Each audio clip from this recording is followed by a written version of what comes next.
Мястото във външния ни коридор, което течеше вода с години и което фирма Доморазвала на Иван Великов уж ремонтираха покрива заради него.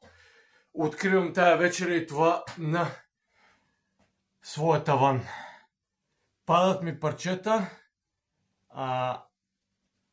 цимента, който е отгоре, се разпада, той е накал. Това в момента е мокро и тъй влага отгоре и вода. Уж Иван Великов, вижте го. Вижте го, фирма Домоуправа, град Пловдив на Иван Великов. Усвоиха няколко хиляди лева, за да оправят уж покрива над нас и пак нищо не свършиха. Това е проблем от години. От 2020 години подавам жалби за това и само ме викат по РПУ-тата, мръсните чингета, да се пробват да ме сплашват. И ми идват тук на инспекции в нас и се гледат умно и цъкат от общината и нищо не се взимат мерки. Абсолютно нищо не се взимат никакви мерки, само ме викат с призовки мен по РПУ-тата да ме сплашват. Вижте го. Покрива ми пак е мокър.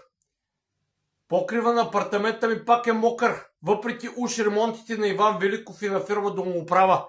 15 декември 2025 е отново покрива ни тече. Благодарение на фирма Домоуправа, на Иван Великов и на съседите ни под нас, които разрешиха противозаконно носещи стени. И тук все по-зле става ситуацията за поредна година. Миналото лято се прави апокривно авариен ремонт за над 6000 лева на покрива над нас.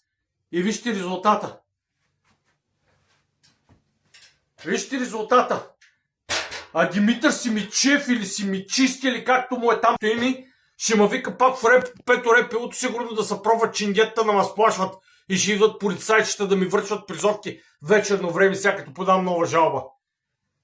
Мамичката ви мръсна, гербераска мръсна, бе. Ама отвратителни сте, бе, хорица, бе. Отвратителни сте, бе.